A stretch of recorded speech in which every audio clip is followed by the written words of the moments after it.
le paradis dont rêvent des milliers de clandestins.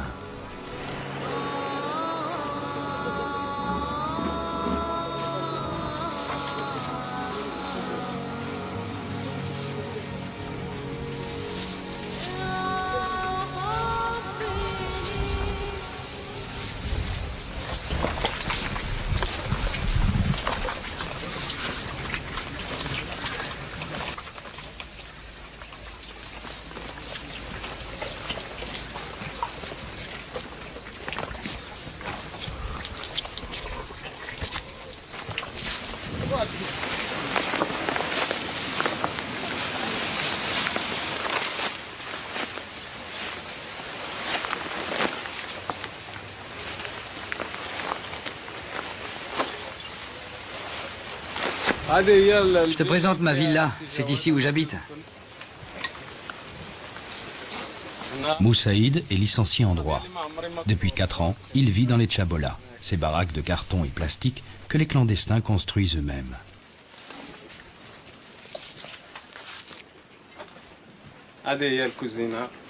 Ça, c'est la cuisine.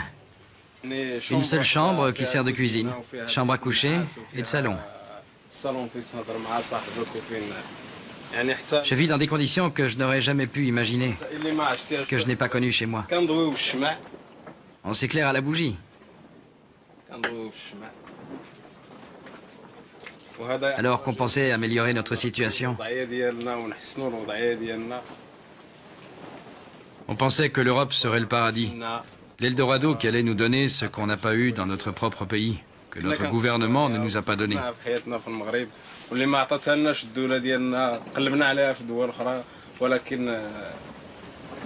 Oui, le rêve n'est pas au rendez-vous.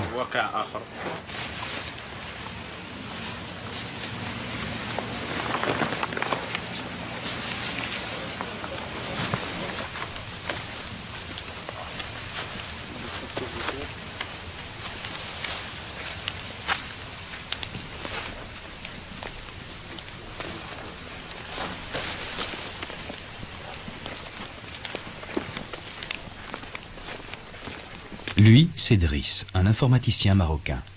Depuis 6 mois, il vit dans les Tchabolas. Lui aussi est sans papier et sans revenu fixe.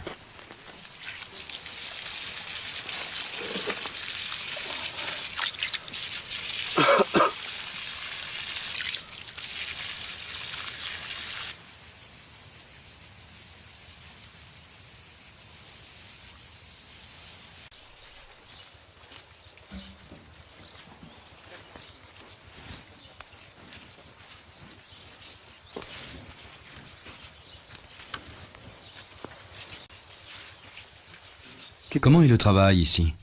C'est l'enfer. Tu sens toi-même cette chaleur étouffante? Combien de degrés? 45, 46 degrés, et ça va encore augmenter. Et pourquoi vous supportez ces conditions de travail? Pourquoi? Il y a la famille au Maroc, les problèmes d'argent. Lui, il doit encore patienter pour obtenir ses papiers. Mais avec ou sans papier, vous travaillez dans les mêmes conditions, avec le même salaire? Il n'y a aucune différence entre un régularisé et un sans-papier. Tu peux pas imaginer le profit que l'agriculteur peut tirer d'un Marocain ou d'un étranger loin de son pays. Un jour, 2 frères agriculteurs voulaient se séparer. Alors le plus jeune, un petit malin, lui proposa de prendre le tracteur et lui garderait Djilali, son ouvrier marocain. Ils connaissent ce que peut apporter un travailleur pour leur développement, leur richesse. Le travailleur, c'est lui qui génère tous ses profits, sans rien en tirer. Question sur les conditions de travail en Afrique du Sud. Comment sont traités les Noirs? Ont-ils la sécu? Ont-ils un logement décent? Devant ces faits, vous fermez les yeux. Disons que les multinationales ferment les yeux et importent quand même les oranges d'Afrique du Sud et les pastèques du Honduras. Mais socialement, comment est le Honduras? Socialement, comment est le Maroc? Je me pose des questions.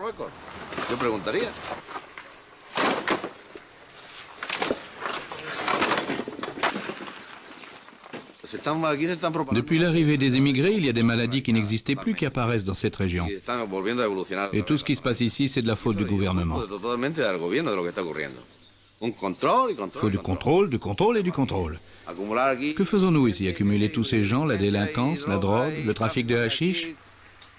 Ça, non. Les clandestins prennent une barque, ils arrivent sur les plages. Et alors? Vous croyez qu'on va leur construire des appartements? Non. Ni l'Espagne, ni aucun pays d'Europe n'a la capacité d'accueillir les migrants africains. Et ici, nous sommes la porte de l'Afrique.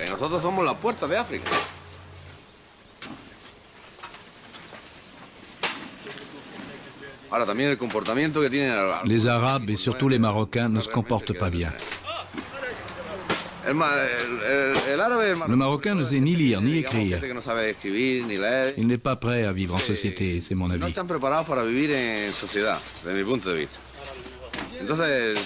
Quand on leur donne une habitation, ils sont censés respecter, lorsqu'ils la quittent, ça ressemble plus à une étable où l'on garde des animaux. On nous qualifie très souvent de racistes. Nous ne leur donnons pas d'habitat, nous ne les laissons vivre que dans des logements insalubres. C'est évident puisqu'ils ne présentent aucune garantie quant aux dégâts. Pourquoi les Roumains, les Équatoriens, les gens des pays de l'Est, les Polonais ou même les Lituaniens trouvent-ils un logement? C'est une autre culture, une autre manière de vivre. Les Arabes, ce sont des cochons, ils ne sont pas prêts à vivre en société. Ils mangent près des poubelles, ils balancent des ordures à leur porte, alors je sais pas, ça m'a l'air très compliqué tout ça.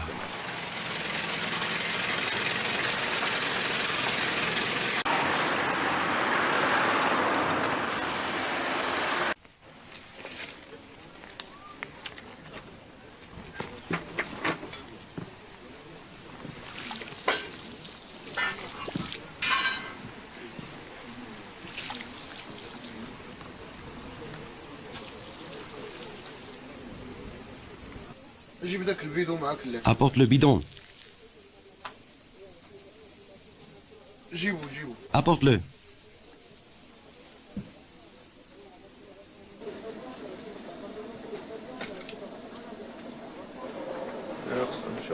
Il faut absolument qu'on trouve du boulot. Pardon? Il faut absolument qu'on trouve du boulot. Ça, c'est une obligation.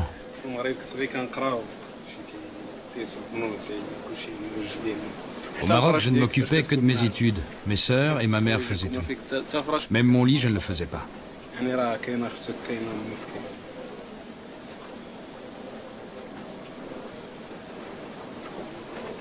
Si au moins on pouvait améliorer notre situation. C'est notre objectif et on va y arriver. Dans combien d'années? On va y arriver. C'est sûr, un jour on va réussir.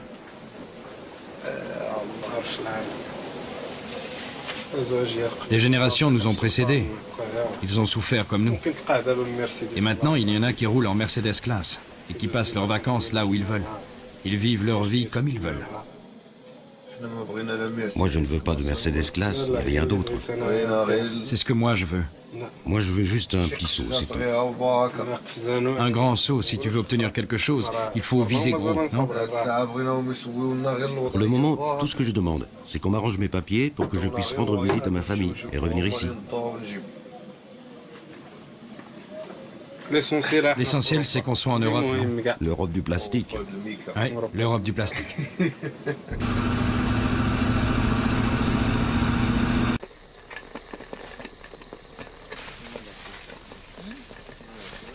Aujourd'hui, le patron va nous emmener dans ses serres. C'était dur ce matin? L'enfer. C'est vrai? Je te jure. Le patron était avec vous toute la journée? Ouais, il plantait je ne sais quoi. Avec son fils? Non, tout seul. Tu sais, on était dans la camionnette. Son frère qui conduisait a éternué. Et il a dit « Hamdoullah ». J'ai dit à Moussa « T'as entendu ?» Il a dit « Hamdoullah ». Et le patron s'est tourné vers moi en me disant « Je connais très bien l'arabe, moi ».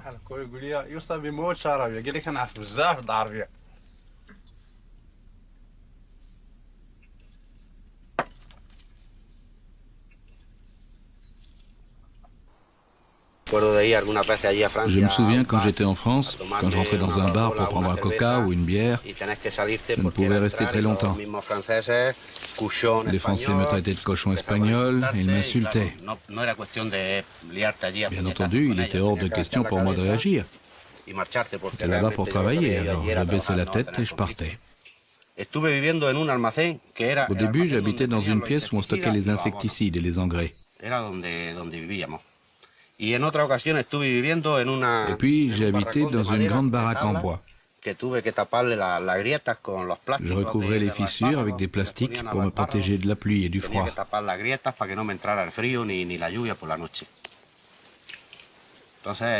Alors je ne comprends pas toute cette histoire autour des immigrés, quand une telle situation a déjà existé dans d'autres pays.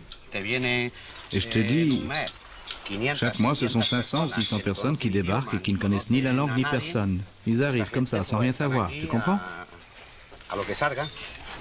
Et ça justifie que des agriculteurs en profitent et paient de 25 à 30 euros la journée à des travailleurs avec ou sans papier?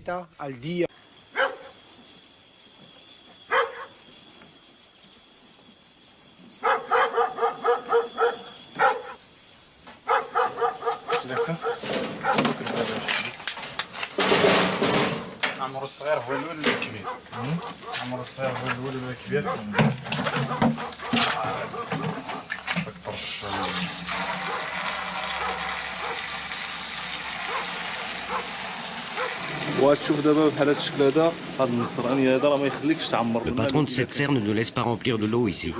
Alors on vient le dimanche, ou bien à l'heure du midi quand il n'est pas là. Le copain qui travaille ici nous ouvre les portes. Parfois, il coupe l'eau et comme on ne peut pas faire plus de 4 km pour l'eau, la seule solution, c'est de remplir des bidons directement du bassin. On l'utilise 2 jours jusqu'à ce que le patron ouvre de nouveau le robinet.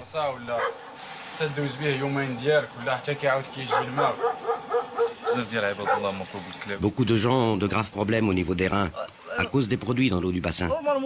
Normalement, tu n'as pas le choix. Quand l'eau manque, tu ne peux pas faire autrement, non? On n'a pas d'autre endroit pour avoir l'eau. Tu peux ne pas manger, mais boire c'est essentiel. Tu peux te passer de nourriture, même pendant 2 jours, mais pas de l'eau. Surtout avec ce travail sous les serres, le plastique et la chaleur. On boit au moins 5 litres d'eau par personne et par jour, en dehors de la consommation dans notre chabolas.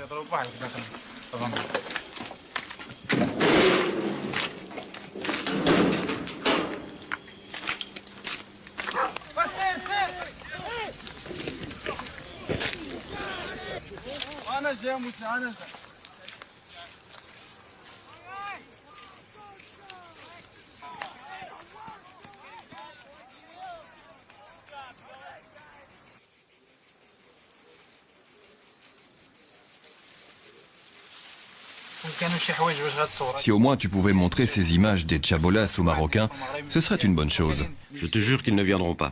Même si tu leur montres, ils chercheront encore à venir. Ils vont croire que tu leur mens. C'est ce qui nous est arrivé.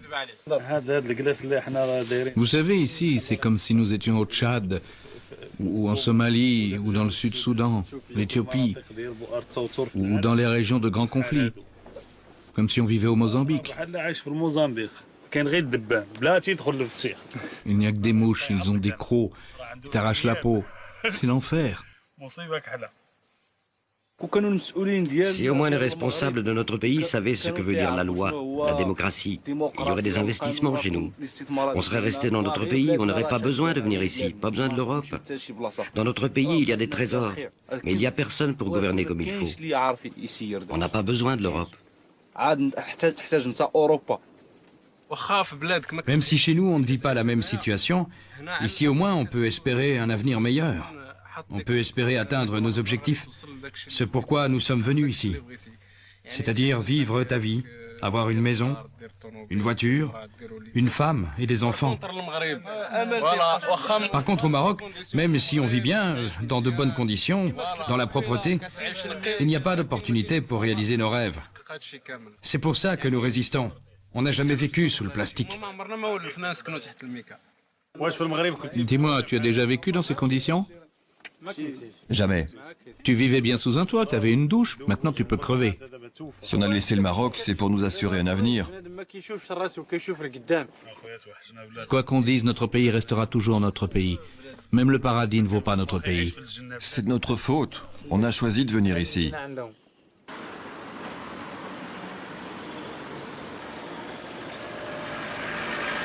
Mou ici. Des Marocains, des Espagnols, propriétaires de Cortijo, ancienne fermette espagnole au milieu des serres, louent aux immigrants des lits pour 40 euros par mois. Et pourtant, il y a environ 3500 appartements inoccupés à El Ejido.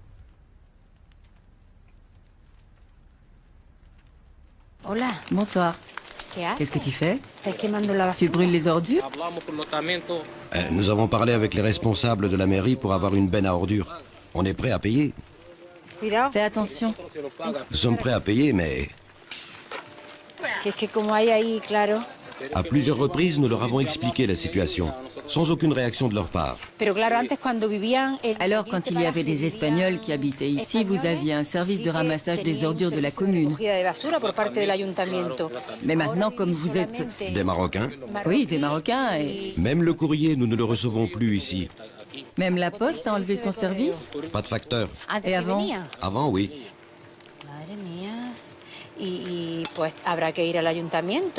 Alors il faut absolument aller à la commune. On peut se fixer un rendez-vous et je viendrai avec vous. Et on demandera pourquoi ils ne viennent plus ramasser les ordures. La commune ne croit pas que nous sommes des personnes, mais des animaux. Vous n'êtes pas considérés comme des personnes. C'est ça.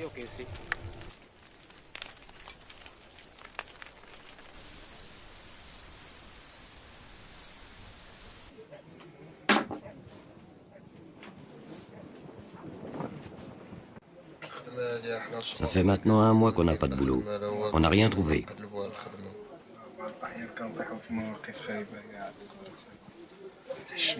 Parfois, on est obligé d'emprunter de l'argent. C'est la honte. Une fois que tu arrêtes de travailler, tu arrêtes de vivre. T'as bien vu? Tout ce mois, on n'a pas travaillé. Si tu ne travailles pas, tu crèves.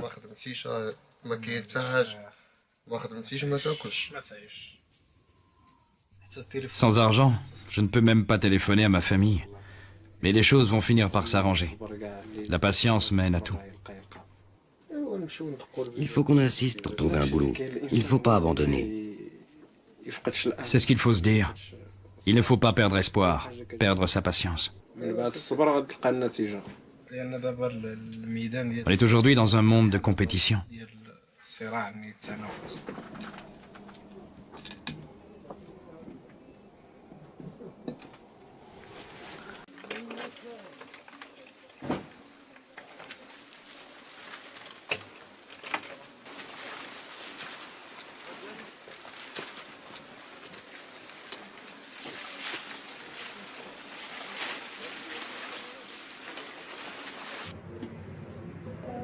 Allô? Ah. Hein? Comment ça va? Ça va bien, mais j'ai du mal à avoir un contrat. Il y a des patrons qui profitent de notre situation. Ils demandent combien? 2 à 3 000 euros. Oh, 3 000 euros. Oui. Et Abdelati, il ne vous envoie pas un peu d'argent? Abdelati ne travaille pas. Nous croulons sous les dettes, il y a l'épicier, il y a l'huile, le savon. À la fin de chaque mois, on reste en panne. Tu es obligé d'emprunter de l'argent. Aujourd'hui, j'ai emprunté 1 euro pour acheter du pain. Dans 10 jours, peut-être à la fin du mois, je vous enverrai un peu d'argent.